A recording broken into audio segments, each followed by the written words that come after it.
सतलोक धाम TV को subscribe जरूर करें। नमस्कार। नमस्कार सर।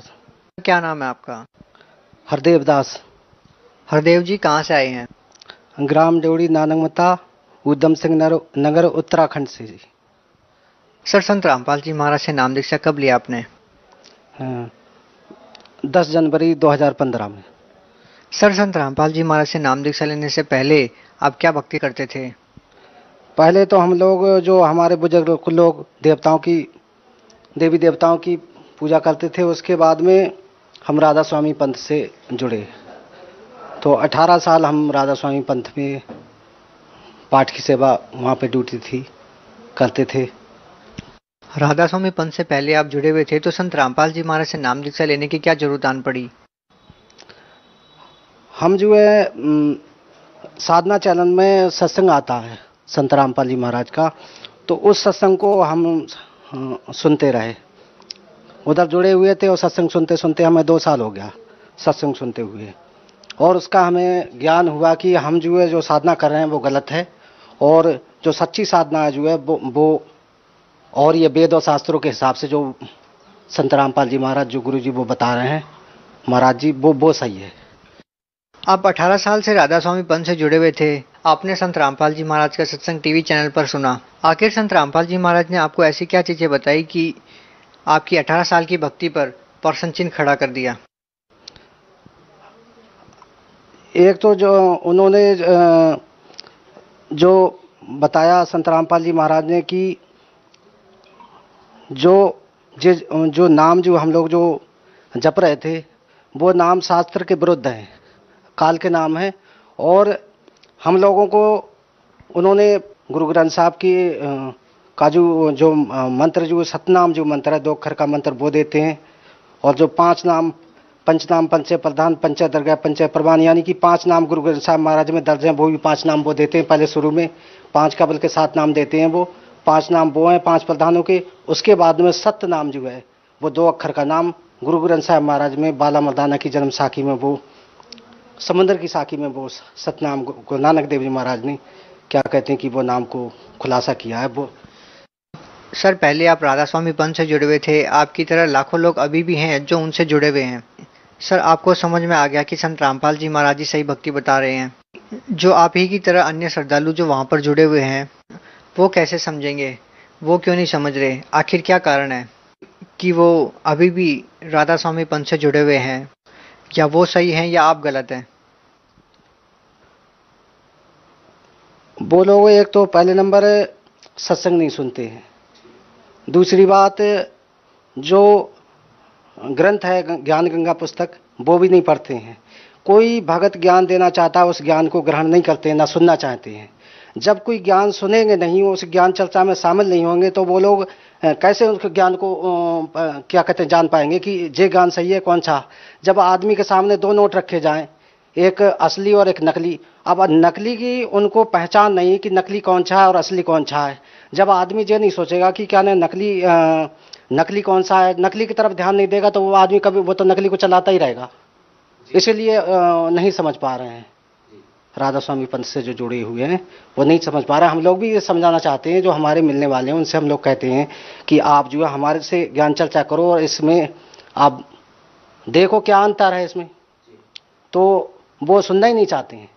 सर, और क्या तरीका हो सकता है उन श्रद्धालुओं को समझाने का जिससे वो समझें, आपकी बात को सुनने की कोशिश करें? क्या ऐसा तरीका है आपके पास? क्या आप कोशिशें कर रहे हैं? हम लोग जगह जगह जाके पुस्तक सेवा कर रहे हैं, अपने जो मिलने वाले हैं और रिश्तेदार हैं सभी को पुस्तक सेवा के जरिए से हम कह रहे हैं इसे पढ़ो और सत्संग सुनो, तभी आपको ज्ञान होगा। जब तक आप सुनोगे नहीं तो आपको ज्ञान कैसे होगा। तो हमारी कोशिश यही है, सबसे जितने हमारे पंथ से जुड़े हुए हैं राधा स्वामी से, और जो हमारे राणा थारू समाज से जो जुड़े हुए हैं रह रहे हैं, सबको हमारे हाथ जोड़ के विनती है कि वो सत्संग सुने और ज्ञान गंगा पुस्तक जो है वो पढ़ें। सर देखिए, दूसरी तरफ संत रामपाल जी महाराज पर यह भी आरोप लगता है कि जो अन्य धर्मगुरु हैं उनके बारे में कुछ टीका टिप्पणी करते हैं, कुछ इस तरह की बातें बताते हैं जिससे भगत समाज आपत्ति व्यक्त करता है। आप क्या कहना चाहेंगे? ऐसी क्या टिप्पणी है जिस पे भगत समाज को आपत्ति है? भगत समाज को जो आपत्तियां हैं वो उन्हें जानकारी तो है नहीं कि हम लोग क्यों विरोध कर रहे हैं। सभी जो टीका टिप्पणी करते हैं उन्हें पूरी जानकारी होनी चाहिए कि असली क्या है और गलत क्या है, पूरा जान करके तब उन्हें किसी के संत के बारे में कहना चाहिए। ऐसे किसी भी संत के बारे में ऐसे किसी को कहना गलत है। सर देखिए, संत रामपाल जी महाराज के जितने भी समर्थक हैं, उनके फॉलोअर्स हैं, वो इंटरव्यू के दौरान अपने चमत्कार बताते हैं या जो उनको लाभ हुए हैं वो बताते हैं। संत रामपाल जी महाराज से जुड़ने के बाद आपके क्या अनुभव रहे? सर शुरू में जब हम दीक्षा लेने के लिए जाने वाले थे तो हमारे पास पैसे भी नहीं थे, कम थे। उसके बाद में हमने जो है मालिक से अरदास करी, मालिक पैसे तो है नहीं, अब क्या करें। तो हमारी गुड़िया के, बड़ी गुड़िया के पेपर सारे गायब हो गए, यानी कि इंटर, हाई स्कूल, 8 के यानी जो कागज होते हैं वो सारे नहीं मिल नहीं रहे थे।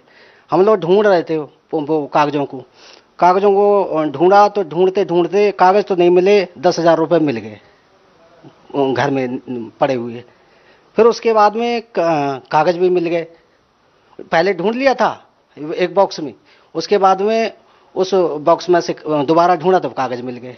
हमने कहा देखो मालिक की क्या कृपा है। देखो जाने से पहले ही उस मालिक ने हमारे ऊपर इतनी रजा करी, जो पैसे नहीं थे, किराया नहीं था, वो भी सारी सुविधा कर दी। उसके बाद में मेरे को गठिया मल्च था, तो मैं 1 कट्टा भी अगर खाद डालता खेत में तो उसके बाद में डाल नहीं सकता था। उसके बाद में धीरे धीरे फर्क चालू हो गया। 1 महीने के अंदर मैं सही हो गया मेरा पैर। और हमारे घर में प्रेत बाधाएं थी, हमारे बच्चों को, हमारी घरवाली को, सबको थी। उसके बाद में प्रेत बाधाएं सारी हट गई जी, और अब आज दिन तक सब सुख शांति से हैं जी। सर आपको क्या लगता है संत रामपाल जी महाराज से नाम दीक्षा लोग क्यों ले? संत रामपाल जी महाराज जी से दीक्षा लेने में, यानी कि जैसे एक जड़ में पानी डालते हैं तो पूरे पौधे में उसका विकास होता है, और पत्तों में छींचोगे आप तो उसका विकास नहीं होगा, ना उसको आपको फल प्राप्त होएगा। तो संत रामपाल जी महाराज जो है जड़ की भक्ति कराने के लिए बताते हैं कि अक्षर पुरुष एक पेड़ है, निरंजन बाकी डाल, तीनों देव शाखा है, पात्र रूप संचार, यानी कि वो जड़ की पूजा बताते हैं वेद और शास्त्रों के हिसाब से। इसलिए भक्त लोग जो है उनकी भक्ति जो है सच्ची भक्ति है और सच्चा मार्ग है जी। सर भगत समाज को क्या संदेश देना चाहते हैं? भगत समाज को यही संदेश देना चाहते हैं हम वैसे तो क्या संदेश दे सकते, हम इस लायक नहीं है संदेश देने लायक, फिर भी हम एक विनती करना चाहते हैं कि संत रामपाल जी महाराज का सत्संग सुने, पुस्तक पढ़ें और इस ज्ञान को देखें कि भाई गलत है या सच है, उसके बाद में वो खुद निर्णय कर सकते हैं। सर जो श्रद्धालु संत रामपाल जी महाराज से जुड़ना चाहें, जैसा कि संत रामपाल जी महाराज के समर्थक बताते हैं कि अभी भी जेल में जाने के बाद 2014 के बाद लाखों श्रद्धालुओं ने संत रामपाल जी महाराज से नाम दीक्षा ली है। आखिर ऐसा कैसे संभव है? संत रामपाल जी महाराज तो जेल में हैं, तो लोग नाम दीक्षा कैसे ले रहे हैं? साधना चैनल में सत्संग आता है तो लाल पट्टी आती है, उस पर फोन नंबर लिखे हुए आते हैं, तो उसमें भक्त लोग उन नंबरों में फोन करके हर जिले में सत्संग सेंटर, दीक्षा केंद्र खुला हुआ, वहां जाके दीक्षा ले सकते हैं। सर क्या संत रामपाल जी महाराज से नाम दीक्षा लेने के लिए पैसे देने पड़ते हैं? सर क्या प्रक्रिया होती है संत रामपाल जी महाराज से नाम दीक्षा लेने की? कोई पैसा वैसा नहीं लगता, वहां पे फ्री सेवा है, सारा कुछ फ्री वहां पे होता है। सर क्या संत रामपाल जी महाराज से नाम दीक्षा लेने के बाद वैसे ही लाभ होंगे जैसे जब संत रामपाल जी महाराज जी जेल में नहीं थे, अपने आश्रम में थे, तब जो श्रद्धालु नाम दीक्षा लेते थे जैसे उनको लाभ होते थे, क्या अभी भी वैसे ही लाभ होंगे? सर हमें तो हो रहा है, हमने तो दीक्षा बाद में ली 10 जनवरी 2015 में, वो जब जेल में थे तभी तो लिए हैं हम, सारे लाभ हो रहे हैं हमें, तो सभी को भी लाभ होंगे, और जो दूसरे भक्त भी गए हैं उनकी शरण में जो गया है सभी को लाभ हो रहे हैं। ऐसा विश्वास आपका संत रामपाल जी महाराज जी में कैसे बन गया कि अब तो नाम इसी संत से लेना है? सर जी सच्चे नाम जो है ना, सच्चे नाम है, सच्चा रास्ता मिल गया, कुल मालिक मिल गया, इसीलिए हम लोग जो है यहाँ से अब कहीं हटने वाले नहीं, चाहे गर्दन चली जाए लेकिन हम लोग जो है पीछे नहीं हटने वाले। जी बहुत बहुत धन्यवाद। सच साहेब जी।